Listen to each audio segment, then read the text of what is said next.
Hi, my name is Stephanie Hendrix, and as CEO of Soleil Floors, I want to talk about the most important and most overlooked part of flooring installations today.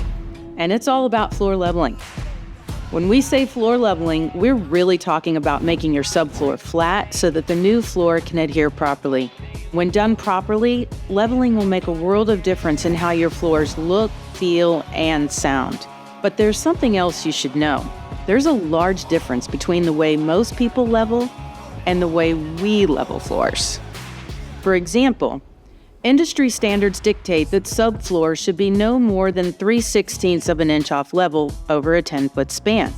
However, here at Soleil Floors, we strive to level our floors to 1/16 of an inch level over a 10-foot span.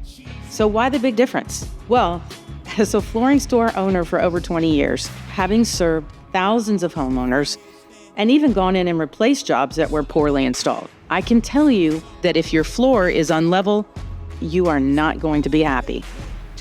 You will see, hear, and feel these imperfections throughout your home. This is why we are so particular with floor leveling. We believe all of our clients should love how their floors look, feel, and sound for decades to come. So, in order to install floors with this kind of excellence, we strive to level subfloors to 1/16 inch over a 10-foot span. And this way, your floors will be smooth to the touch, quiet, and flat. By investing in proper floor leveling, you're ensuring the long-term performance and satisfaction of your new floors. So whether you're planning to install hardwood, tile, vinyl, or any other hard surface, remember that a flat subfloor is the first step towards a resilient and beautiful installation.